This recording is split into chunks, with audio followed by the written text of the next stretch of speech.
एक दिन सिद्धार्थ ने अपने सारथी छंदक को नगर भ्रमण के लिए चलने को कहा।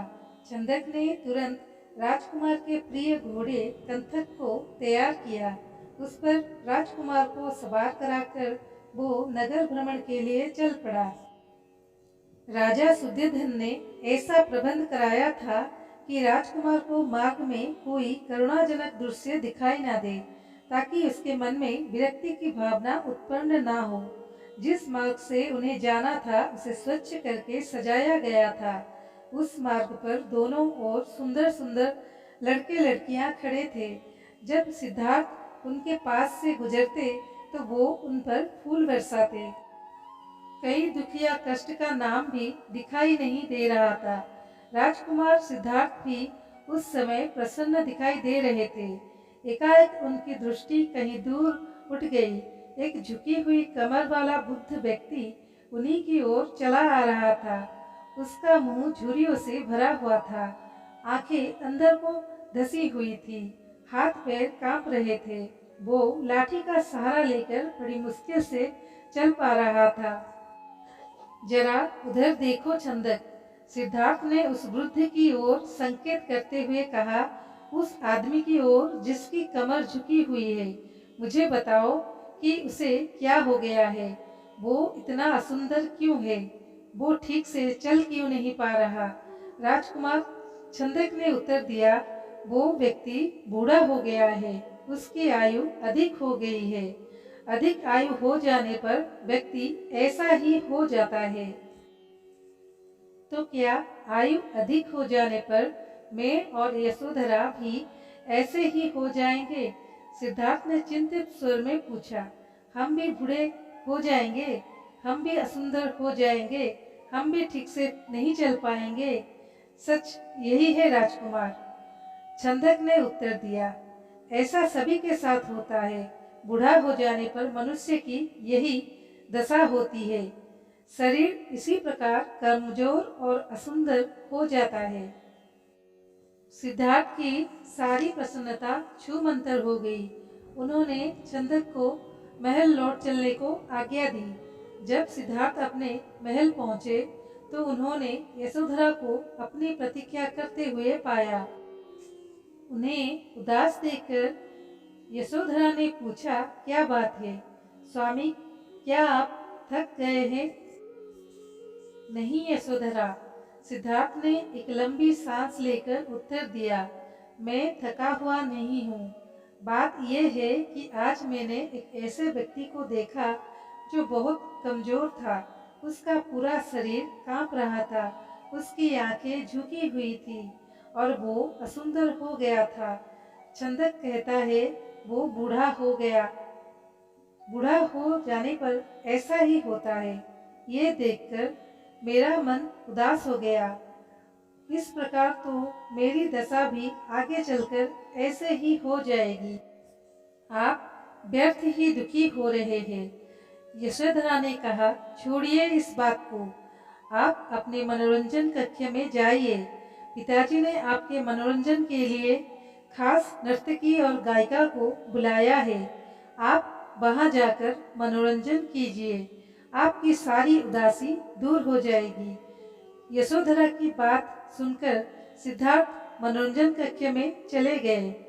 वहां नर्तकी और गायिका ने अपनी कला का भरपूर प्रदर्शन किया। उन्होंने सिद्धार्थ की उदासी को दूर करने का पूरा पूरा प्रयास किया, लेकिन सिद्धार्थ की उदासी दूर न हुई। उनकी आंखों के सामने रह रहकर वही वृद्ध व्यक्ति घूम रहा था जिसे उसने मार्ग में देखा था।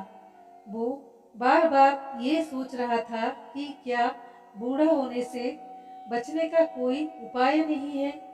कुछ दिनों बाद अचानक सिद्धार्थ ने पुनः भ्रमण की इच्छा व्यक्त की। इस बार छंदक एक रथ सजाकर ले आया। रथ पर सवार होकर सिद्धार्थ पुनः नगर की ओर भ्रमण की ओर चल पड़े। इस बार छंदक पूरा प्रयास कर रहा था कि राजकुमार को कोई करुणाजनक दृश्य दिखाई ना दे, लेकिन जो होना होता है वो होकर ही रहता है। मार्ग में सिद्धार्थ को एक रोगी व्यक्ति दिखाई दिया। वो रोग के कारण करहा रहा था। सिद्धार्थ ने तत्काल रथ रुकवाया और छंदक से पूछा, इसे क्या हो गया है? ये इस प्रकार करहा क्यों रहा है? राजकुमार छंदक ने उत्तर दिया, इसे रोग ने घेर रखा है। ये रोग के कष्ट को सहन नहीं कर पा रहा, इसी कारण करहा रहा है। परंतु इसे रोग ने क्यों घेर लिया? सिद्धार्थ ने आश्चर्य से पूछा।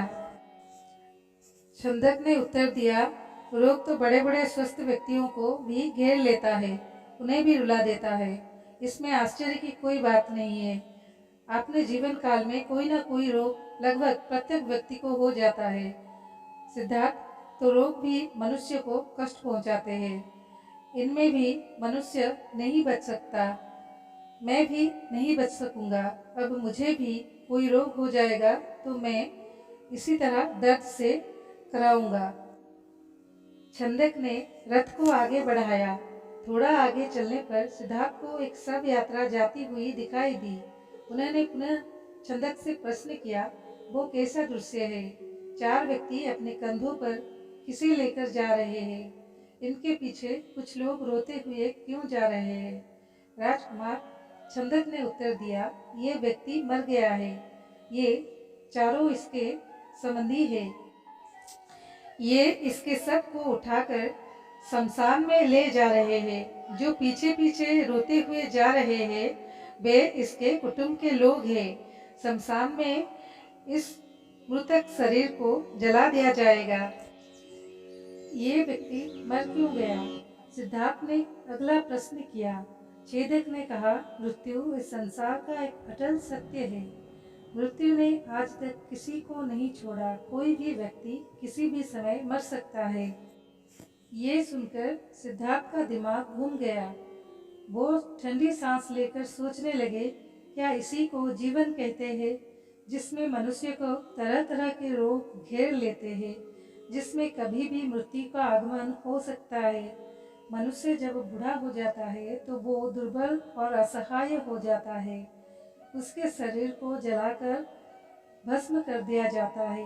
क्या जीवन के इन भयानक दुखों से छुटकारा नहीं मिल सकता? इसका कोई तो उपाय होगा। सिद्धार्थ मन ही मन ऐसा सोच रहे थे कि तभी उन्हें एक सन्यासी दिखाई दिए। उसने भगवा वेश धारण कर रखा था। साधना और तपस्या के कारण उसका मुखमंडल चमक रहा था। उसके होठ मुस्कुरा रहे थे। सिद्धार्थ को वो संसार का सबसे प्रसन्न व्यक्ति दिखाई दिया। उन्होंने पूछा, छंदक, ये स्वस्थ और तेजस्वी व्यक्ति कौन है? छंदक ने उत्तर दिया, ये एक सन्यासी है। इसने संसार के सभी सुख त्याग रखे हैं। इसने संयम द्वारा अपनी इंद्रियों को बस में कर रखा है। ये अपने ईश्वर की तपस्या साधना करता है, इसलिए ये स्वास्थ्य निरोग और सुंदर है। तपस्या के कारण ही इसका मुखमंडल चमक रहा है। सिद्धार्थ को जैसे अपने सभी प्रश्नों के उत्तर मिल गए। वो एकदम शांत हो गए। उस सन्यासी के दर्शन मात्र से ही उसके मन का सारा क्लेश दूर हो गया। उसने मन ही मन सोचा, रोग, बुढ़ापा तथा जन्म मरण के कष्ट से छुटकारा पाने का उपाय संयम, त्याग तथा तपस्या है। जीवन का सार सत्य की खोज करना है। संसार के सभी सुख नकली है। मैं अब इन झूठे सुखों में नहीं फंसूंगा। मैं उस तेजस्वी सन्यासी की तरह बनूंगा। और फिर राजकुमार ने राजमहल को त्याग कर जंगल में चले गए और संन्यास ले ली।